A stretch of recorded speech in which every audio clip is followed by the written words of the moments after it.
그래서 제가 절기를 하면서 깨달은 것이 무엇인가 하니 구약 성경에 기록된 모든 절기의 내용들이 결국은 하나님께서 이스라엘 백성들에게 약속하신 것이고 그것이 반드시 성취되어지는 예언이라는 사실을 알게 됩니다.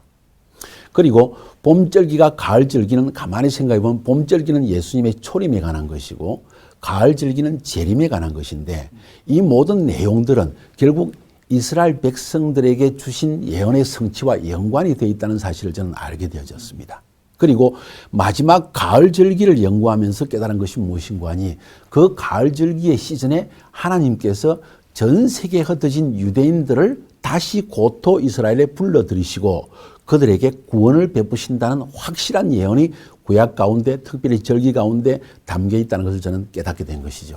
그래서 이 하나님의 시간표는 마지막 시점에 이스라엘을 회복하는 것이라는 사실을 알게 되어지고 그렇다면 우리가 하나님의 사역을 행하는 자들로서 우리의 사역은 하나님의 시간표를 따라서 하는 사역이 되어야 되지 내가 주님의 일을 한다고 되는 것은 아니다 하는 사실을 인식하게 되어져서 내가 결국은 이스라엘에 가서 사역을 해야 되겠다 하는 사실을 저는 인식하게 되었습니다. 구약의 모든 기록된 사건들은 하나의 그림자입니다. 역시 그림자라는 것은 실체가 있다는 걸 보여주는 거예요. 절기도 역시 하나님이 행하실 예언적 일에 대한 실체를 보여주기 위해서 절기를 지키라는 것이지 절기를 지켜야만 구원받는다. 안식일을 지켜야만 구원받는다. 그런 이야기가 절대 아니라는 것이죠.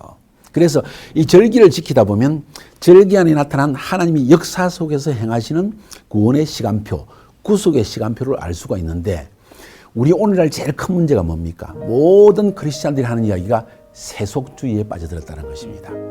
왜 세속주의에 빠져들까요? 저는 생각할 때 그 중요한 이유는 하나님의 구원의 시간표를 모르기 때문이라는 것입니다. 지금 하나님이 역사를 어떻게 운행하고 있는가 그것을 알게 되면 그 인식이 크리스찬 속에 싹트게 되어질 때 아, 주님 재림의 시기가 가까웠구나. 지금 우리가 이런 시즌에 살고 있구나 하는 것을 알게 되고 깨어 있을 수 있다는 것이죠. 왜 하나님께서 이스라엘 백성들에게 세 번 남자들은 하나님의 성전에 자기를 보이라고 그랬을까요? 남자들에게. 봄절기, 그 다음에 오순절, 가을절기. 세 번을 보이라고 했습니다. 왜? 남자는 가장의 가장입니다. 이 가장으로서 가정을 이끌어 나갈 때 그 가정이 하나님 앞에서 어떤 방향으로 갈 것인가 설정하는 건 가장인데 그 가장이 가정의 방향을 설정할 때 중요한 것은 하나님의 시간표를 따라서 나아가라는 것입니다. 이것 때문에 이 절기는 굉장히 중요한 의미를 지는 것이죠. 우리는 본질을 잘 알아야 된다고 생각합니다. 절기를 지킴으로 말미암아 절기를 통해서 하나님이 주는 시간표를 아는 것은 너무 중요한 일이죠. 그런데 우리 잘 아는 대로 313년 콘스탄틴 대제가 기독교를 영입하는 순간 세속화는 시작되었습니다. 또 형식화도 시작되었습니다. 그래서 세속주의적인 그 당시의 문화 풍습이 기독교의 절기로 대치되어진 것이 크리스마스, 부활절 뭐 이런 것들이지 않습니까? 거기에 대한 이야기는 또 이 안에 다 책 안에 들어져 있지만은 저는 이렇게 표현하고 싶어요. 지금은 교회들이 아직도 크리스마스를 지키고 부활절을 지킨데 그것이 나쁜 의미도 아니다. 예수님 탄생하는 기념한 게 뭐가 나쁜 것이냐. 부활절, 주님이 부활하신 걸 기념한 것도 나쁜 것도 아니다. 추수감사절, 그것도 하나님 앞에 추수의 감사를 드리니까 괜찮은 것이다. 그러나 좀 더 정확하게 성경적으로 이야기한다면 절기를 지키는 것이 옳지 않겠는가 하는 이야기죠. 왜냐하면 성경 어디에도 추수감사절이다, 부활절이다, 또 이런 크리스마스 없다는 없죠. 이야기죠. 바로 그 사실 때문에 우리는 좀 더 성경적인 절기로 돌아갈 필요가 있다 하는 이야기를 저는 강조하고 싶습니다. 많은 한국의 기존교회 목사님들을 만나서 한번 절기를 가르쳐야만 합니다. 그래야만 성도들이 세속주의에서 벗어나서 하나님의 시간표를 알고 우리가 사는 시점을 알아서 깨어 있을 수가 있습니다. 이건 굉장히 중요한 이야기입니다. 단순히 이스라엘 백성들을 좋아해서가 아니고 유대인을 좋아해서가 아니고 성경에 하나님의 백성에게 주시는 이 절기이기 때문에 이것을 배움으로 말미암아 성도들이 눈을 떠야만 합니다. 하는데 대부분의 목사님들의 반응은 뭔지 아세요? 뭐라 그러시던가요? 저희들은 하기 힘듭니다. 아니 왜요? 하고 질문하면요. 한국의 이단들이 제일 많이 사용하는 것이 절기이기 때문입니다. 아, 그렇습니까? 예. 장막성전. 예. 하나님의 교회. 이런 이단들이 주로 이 절기를 통해서 가르치고 있기 때문에 우리가 우리 교회에서 이걸 가르치면 성도들이 우리가 이단이라고 착각을 하고 오해를 하기 때문에 할 수가 없습니다. 제가 참 답답하더라고요. 아니 그러기 때문에 더욱더 절기를 바로 가르쳐서 이단의 잘못된 것을 보여줘야 될 것 아닙니까? 하는 이야기를 저는 던지고 있습니다. 그런데도 아직 목사님들의 마음속에 두려움이 많은 것 같아요.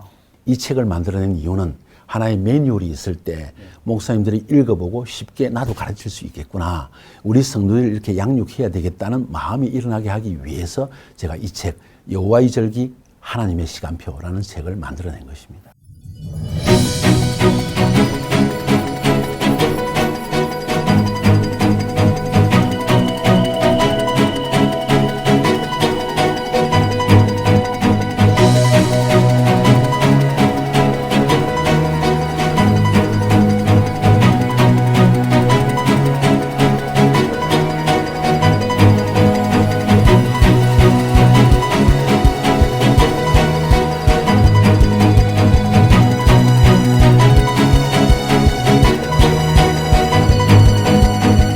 너무 좋았습니다.